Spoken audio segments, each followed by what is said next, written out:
السلام علیکم ناظرین، آج ہم حاضر ہیں نئے ٹاپک کے ساتھ اپارا یا گیس۔ یہ معدے کے مسائل ہیں، اس کو ہم ڈسکس کریں گے اپنی اس ویڈیو میں۔ مکمل ویڈیو کو دیکھیے گا اینڈ تک، اس میں وہ نسخے بھی بتائے جائیں گے اور اس کے ساتھ ساتھ ریڈی میڈ میڈیسن بھی بتائی جائیں گی۔ تو اپارا یا گیس کیوں ہوتی ہے؟ یہ معدے میں ہوا پیدا کر دیتی ہے، پوری ایلیمنٹری کینال جو ایسوفیگس بھی ہے، جس میں انٹسٹائن بھی ہیں، یعنی کہ آنتیں، غذا کی نالی اور معدہ شامل ہیں۔ اس میں خوراک جمع ہوتی ہے، ایکومولیٹ ہوتی ہے، تو وہاں پہ تبخیر پیدا ہوتا ہے، گیس پیدا ہوتی ہے۔ اور گیس کیوں پیدا ہوتی ہے، اس کی وجوہات ہم ڈسکس کریں گے اپنی اس ویڈیو میں۔ گیس اور اپارا صرف معدے کا مسئلہ نہیں ہے، اس سے سر درد بھی ہوتا ہے۔ گیس جب آپ کے بلڈ میں آرٹریل بلڈ گیسز کا لیول ہائی ہوتا ہے تو یہ آپ کے پورے جسم پہ افیکٹ کرتا ہے اور سر درد آپ کا ایک نارمل روٹین بن جاتی ہے۔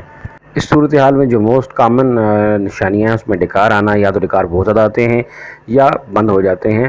معدے سے خوراک فل ہونے سے کر کے ایگزاسٹ ہو جاتا ہے معدہ، تو آپ کو ڈکار آنا یا ڈکار بند ہو جانا یا ری کا خارج ہونا یا ری خارج نہیں ہوتی، تو اس سے کیا ہوتا ہے کہ آپ کو کمیونٹی لیول پہ امبیرسمنٹ کا سامنا کرنا پڑتا ہے اپنی اٹھنے بیٹھنے میں۔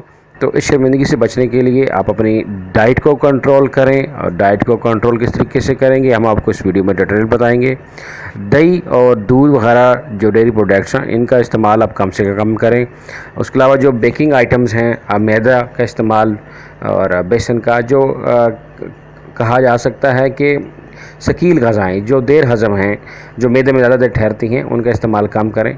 اس کے ساتھ ساتھ آپ کی روٹین میں جو ویجیٹیبلز اور فروٹ استعمال ہوتے ہیں، وہ بہت وائٹامنس کے لیے امپورٹنٹ چیز ہیں، لیکن ان کا بھی بے جا استعمال، جیسے کہ گاجر ہو گئی، آلو، گوبھی ہو گئی، اس طرح کی چیزیں جو فائبرس فوڈ ہے، وہ آپ کو مسائل سامنا کرنا پڑ سکتا ہے۔ اور اس کے علاوہ کھانا کھانے کے بعد سر شام سو جانا یا روٹین کے مطابق نیند نہ لینا، یہ بھی ایک اس کا مسئلہ ہے۔ تو آپ میرے چینل کو سبسکرائب کیجئے، لائک کیجئے اور شیئر کیجئے، کمنٹس بھی دیجئے۔ ہم اس چینل میں آپ کو تمام ہربل مسائل کی ویڈیوز دیں گے انشاءاللہ، نسخوں کے ساتھ۔ تو ابھی جو نسخہ شیئر کرنے جا رہا ہوں، اس کو غور سے دیکھیے گا، غور سے سنیے گا اور اپنے پاس نوٹ کیجئے گا، کیونکہ یہ چینل آپ کو مکمل گائیڈنس کے ساتھ دے گا تمام معلومات جو کہ ہربل بیس ہوں گی۔ تو نسخہ پیش خدمت ہے۔ سب سے پہلے ہے زیرہ سفید۔ زیرہ سفید لے لیجئے، یہ ہے 2 تولے۔ زیرے میں ایک ری کو، گیس کو توڑنے کی صلاحیت ہے۔ اس کے ساتھ کالا نمک۔ کالا نمک کا آپ نے استعمال کرنا ہے پاؤڈر شیپ میں۔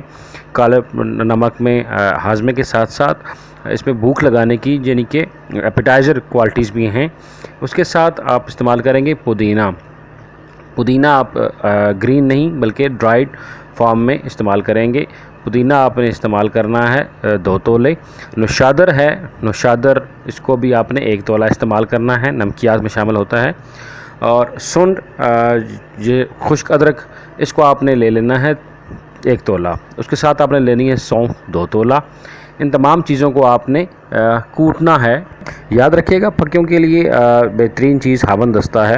آپ بلینڈر میں بھی یوز کر سکتے ہیں، لیکن وہ بہت باریک پاؤڈر بنا لیتا ہے، تو میں ریکمینڈ کروں گا جس طرح، یا تو جس طرح کافی گرینڈر ہے اس طرح یوز کر سکتے ہیں آپ۔ اس کو بہت زیادہ پاؤڈر شیپ میں نہ ہو، دانے دار میں ہو۔